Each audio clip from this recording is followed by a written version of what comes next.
Mike, I guess just for you guys this week, how tough was it, I guess, balancing the news of Sam's death with, preparing for a game today? Yeah, it was tough. Steve? Coach, offensively, again, kind of struggled moving the football. I mean, what is it maybe that Alabama does that kind of gives you guys some trouble? I didn't think we played well. I didn't think we played well at all. I'll tell you one thing that they do that gives us trouble. We've got some guys that are afraid of the jersey that says Alabama on it. We spend a lot of time frightened of their jerseys. You want to scare some of the guys on our team. Put an Alabama jersey on, it'll scare the hell out of them. Steve? So how do you fix it? I mean, how do you get them to play the team and not the Oh no, I mean, that needs to be hanging them in their lockers or something. I mean, because there's other really good teams that we're not afraid of their jerseys, but we're afraid of Alabama's jerseys. And then there were obviously some externals that you observed that you may or may not comment on that I'm not going to yet. And then you can evaluate that accordingly. Huge emphasis on yet. Mike, I guess offensively, what were they maybe doing early on in the game?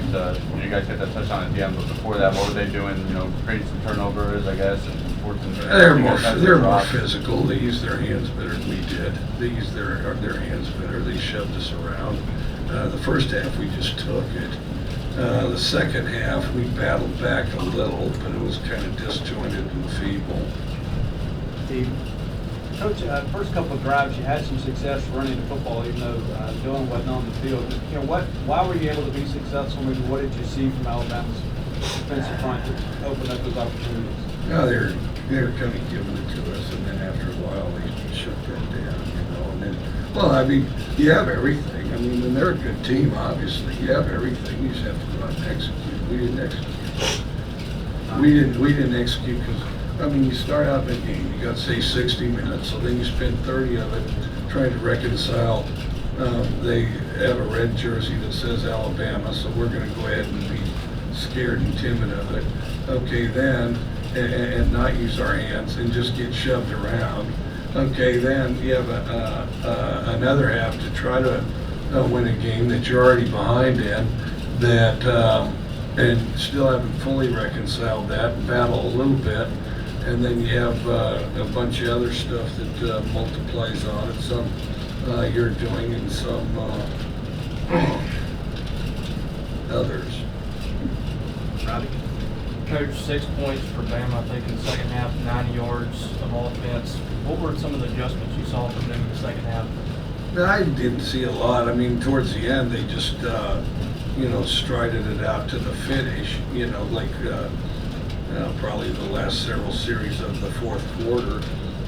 Prior to that, I thought we played harder. I thought we used our hands better. I thought we did a lot of things that we could have done the first half and probably would have come in handier.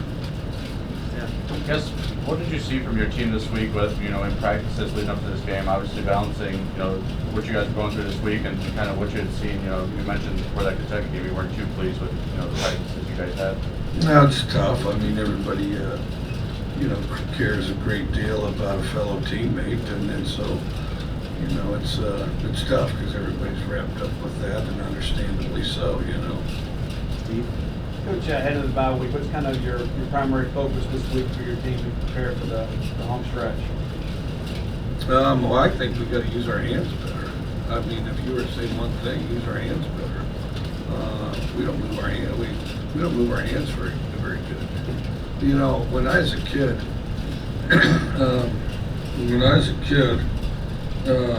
I was in grade school, and I was a big dinosaur guy, and I can't remember the gas station. But they'd give you a free dinosaur. If you got filled up there, that's back when they had commercials on TV, and then they'd give something to the kids, people like me, and then and the idea was that you raise hell with your parents every time you're in the station wagon. When we had one good classic, like something off of Wonder Years, it was one of those fake Woody ones where it had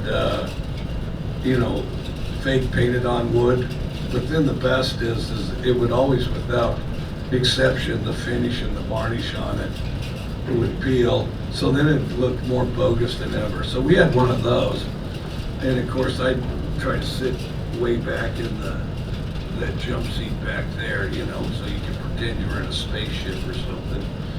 And but anyway, so they'd have these commercials, and then, you know, hoping to get the kids to raise hell, let's go to this gas station. I can't remember what gas station it was. And they give you a little dinosaur, you know, and so then curious about that, go to grade school and all that. And they start talking about evolution. And, you know, like as in, if you don't use a certain part of your body, as time evolves over, you know, century upon century, in natural selection, that part of the body disappears, and even that animal might disappear. And I'm genuinely fearful that on our team, if me and the other coaches don't get them right, that about a generation from now, their kids and their grandkids won't have hands. You know, because, you know, from a lack of use, those hands just disappear. I mean, maybe it'll be like this, like those dinosaur hands like this are, you see? And you know, you got like a Tyrannosaurus Rex who's clearly good at eating things, big old jaws and all that stuff, fairly athletic and run. His hands are like this. And you know, and I think we took a very, very, very big step as a team, which we have to correct this. We have to correct this because, you know, I think that in the end, that it's going to be best for all these guys that they have good hand development and that they don't evolve to where they don't have hands. Okay, but we definitely didn't use ours, and so there certainly wasn't any genetic reinforcement on our part that we should maintain our hands. I mean, and I don't want all of a sudden, you know, the guys driving across this country, and then they get to Starkville, Mississippi, and all of a sudden there's these athletic-looking, friendly guys. We have great guys that don't have any hands, and I hope that that's not the case. But that's where we're headed right now, and we're going to try to get that fixed in this off week. Alabama had several explosive plays in the passing game. How much do you think of that as a result of the time that Bryce had to throw? That's part of it for sure. Part of it, and part of the reason he had a lot of time to throw is because we didn't use our hands. And so, you know, yeah, they didn't use their hands. By the way, it was a Sinclair station, but Oh, they the ones gave the dinosaur out? Did you get some too? no, we didn't have one in our area. We were cool. I'll tell you, the other one, Husky used to give those coins.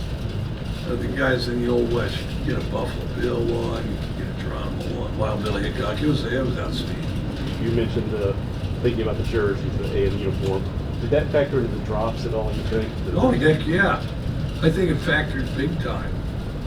You know, ball hits you in the hand, what difference does it make if a seventh grader's throwing it or an all-pro? You know, ball flies through air, hits hands, catch. Oh, yeah. With Dylan Johnson out and then Woody was out for a lot of the first half and then the second half, how did you feel like Simeon Price handled his increased reps at running back? I thought he did good. I thought, and Simeon, I would actually say, was one of our bright spots today. I would say, and Simeon's been kind of percolating a little and doing some good things. Simeon had a good camp. So I did think he did some good stuff. A lot of drop passes today. What did you think of Will's individual performance specifically? I didn't think they were particularly good. I thought, you know, his performance, so many people have a hand in that, you know, between him, protection O-line, and then, you know, getting separation and being in a position to catch it and then catching it. No, I didn't think that we did a very good job of that. I thought he was late on some balls, but part of it he never really got into a rhythm. And then, yeah, so last one. He's definitely. Mike, you talked last week about, wanting some more guys to step up as leaders. I guess, did anyone kind of emerge this week, especially with all you guys are going through as, in terms of the leadership perspective? Not particularly, although, I mean, still Will and Buki are kind of the mouthpieces in trying to, work and get some more people involved. And really all you gotta do is just follow Will and Buki's example as far as work and general commitment, All right, thanks. All right. Let's go. I know you're good. Shot for everybody, just say that, obviously heavy on the team. It's not something that's light, it's easy. A lot of experience dealing with anything like that, so it's tough, but I know he wasn't most prepared, the best of our ability, do everything we can, and come out. Also, Coach said that he felt like some of the guys on the team played the logo rather than the team. Did you sense any of that? And then how do you kind of fix that going forward? Did you guys just kind of focus on the guy in front of you? Yeah, I mean, there's a bunch of different ways, same, but we just didn't play to our level. We have a standard and our level of execution that we expect everybody. Myself included, everybody, like we just didn't play up to what we need to do to make those plays. I mean, that's something that just starts, in the locker room, come together with the guys. We just gotta have that full belief every time we're on the field. It doesn't matter who we're playing, what we're doing. We're gonna leave it all out there. Obviously, we did a good job of that tonight, so I'm gonna get better at it. You guys have had 23 penalties in the last 2 games. How much of an emphasis do you think there will be on kind of cleaning that up going forward? Definitely. First thing we do every team meeting Sunday after a game is review every single penalty. Coach Lee talks about it, so it's a very up there on the priority list for us. There's consequences for it. You've got to roll sand, whatever it may be. So I'll continue to, I'm sure, re-emphasize definitely that. That Alabama secondary seemed to get the best of you guys today. What kind of stood out about that group that they have over there? And they made plays on the ball, for sure. They use their hands well. They covered us up, did a good job. We didn't do good enough separating the next plays. Coach Leach talked about after that Kentucky game wanting some more guys to step up as leaders. I guess how much of a point of emphasis was that for maybe some of the guys to be a vocal leader in practices as you prepared for this game? Yeah, it was. I definitely saw some guys this week as really the leagues flying around. Everybody leads in different ways. Some people vocal, some by action and what they do. Everybody needs to find their role, what they're best at, maximize that. Honestly, I thought we had a good week. I thought I had guys doing that, stepping in their roles, but it's definitely something that continue to develop. This team really does seem like a Jekyll and Hyde thing when they're on the road versus playing at home. Just for you personally being on the road, what's the biggest thing that you're noticing different about your team? Yeah. I guess whatever it is, we're just not executing at the same level we need to be. Last year I had played great on the road, just A&M, Auburn, whatever it may be. So it's just we got to come out and get our mindset better, whatever we need during the week. Come together, the guys in the locker room this bye week. I think we really come together, talk it out, work it, make the decision going forward. We're going to see. I asked Austin the same question. What was it kind of like for you guys this week, trying to balance out, preparing for a game while, going through the loss that you guys were? Oh yeah, it was tough. Obviously, everybody handles tragic situations differently. When you lose a brother, I mean, it's unfathomable.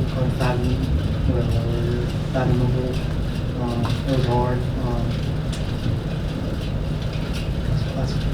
I guess to follow up on that real quick, you're one of the two cool guys. You probably knew Sam better than most of the guys on the team. For maybe fans who didn't really know him or didn't see him on the field much, I guess, what was he kind of like, behind closed doors?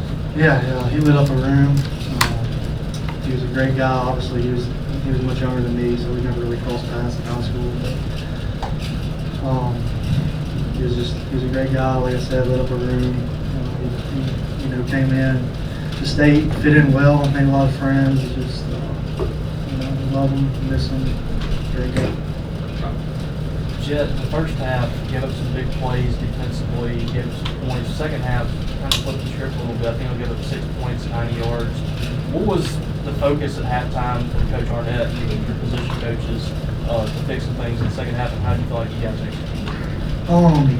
Yeah, they just challenged us all week. We've been getting they've been harping on us to stop the run.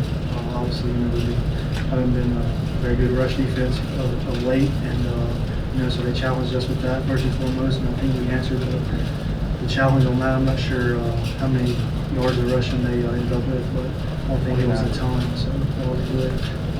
And they just challenged us overall. So don't worry about what the scoreboard says. Just handle what you can handle, and just fight every play, every quarter. And I think we took that to heart and played for them, played for each other, the coaches, and I think we did well. Obviously, the result's the same. The loss last week, the loss this week, but defensively, a lot better this week. A lot fewer yards, fewer points. Put yourself in pretty good situations. What was the biggest difference from this week to the last in terms of game plan, or just how you guys execute? Yeah, like you said, a loss is a loss, and that's no good. But complete night and day from last week to this week. I just think we, I don't want to say got relaxed, coming off a win streak and all that. But we had a good week of prep defensively, and I think we built some confidence throughout the week, and still have to execute better. Obviously, we got beat, but we just had a great week of prep, so we were confident and played confident.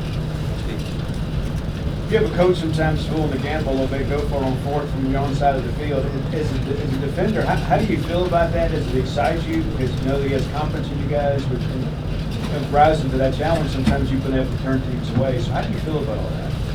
Yeah, I don't have a problem with it. I think it's shows confidence in his defense, shows confidence in his offense, and if they don't execute, then it's our job to pick them up. And if they do execute, it's great. Keep it rolling. So yeah, we don't have a problem with it. Are we ready to go to Siobhan? Let's get the last one. Last year you said the Alabama logo got you guys down. Leach talked about you guys being frightened of them today. Did you get that sense that you guys were scared of Alabama? Oh yeah, coach said that. Maybe a little bit. I think as far as the defensive side, we talked about them. Like guys, these guys bleed just like us. Like we can't get beat before we play the game. And so we talked about it. And I don't think so much that was the issue. I just think we got to execute better, and just got to put down the execution. Coach Leach said, leading up to that Kentucky game, he wasn't too pleased with the practices you guys had. Obviously, this week you're bouncing a lot more, but what did you think of the practices you guys had this week? The practices we had this past week were, fast. They were physical, defensively.